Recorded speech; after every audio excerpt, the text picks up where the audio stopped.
Նշան, ցանկանում էի ձեր հետ խոսել, թե դեմ չեք Ավստրիայում կայանալիք եպիսկոպոսատ ժողովին, ուզում էի հասկանալ ըստ ձեզ ամեն դեպքում իշխանության կողմից կհաջողվի խոչընդոտել ժողովը եւ ինչու են այս քրեական վարույթները ամեն կերպ խոչընդոտելու, որպեսզի ժողովը չկայանա ամեն դեպքում։ Եվ այլընտրանքային ինչ որ քայլեր կձեռնարկի եկեղեցին։ Ես չեմ կարող եկեղեցու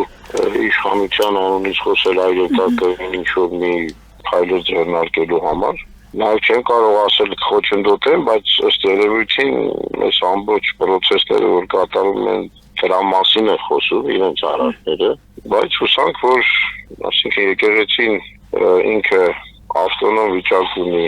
երկրում, ունի օրենսդրորեն սահմանված իր իրավունքները եւ կկարողանա իրագործել եւ եկեղեցու իրավունքները այստեղ չի ոտնահարվի։ Ամեն դեպքում եպիսկոպոսատ ժողով պետք է լինի, եթե ուզում ենք այս կուտակված խնդիրների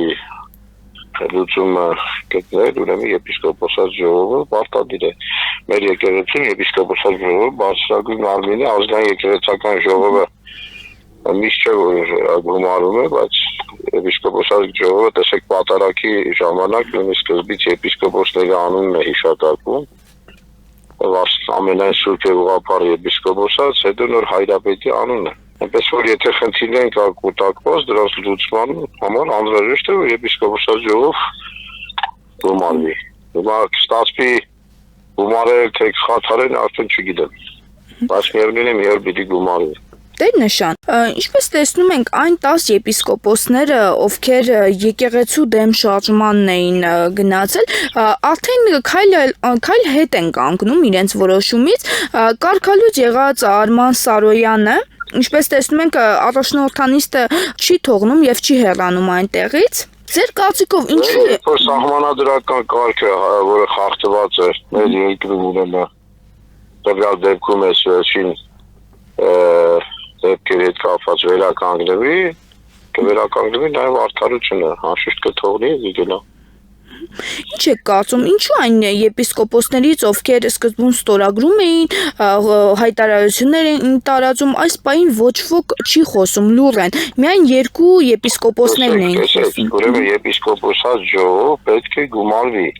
եւ այդ եպիսկոպոսները, որոնց դուք հիշատակում եք, իրեն գործող եպիսկոպոսներ են։ Այսինքն նույն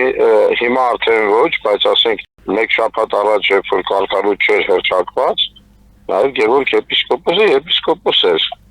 Ինքը ընդամենը թե մի առաջնորդությունից էր, որ զրկվել էր, հասկանում եք, ոնց ասեմ։ Այդ եպիսկոպոսներն էլ պետք է վերջը ժողովին մասնակցեն եւ իրենք իրենց կարծիքը հայտնեն եւ մեր կոլեգիալ այդ եպիսկոպոսական մարմինն է, որ այս հարցերի լուծումը պիտի ունենա։ Այնպես որ Այսինքն ամեն դեպքում խնդիրը լուծվի եկեղեցի ներսում։ Այդպես պիտի լուծվի, այլ ճանապարհ գոյություն չունի։ Չի կարող եկեղեցու հարցերը արտաքին ազդեցությամբ լուծվել։ Դրանք պիտի ձգձգվեն ընդհանրապես։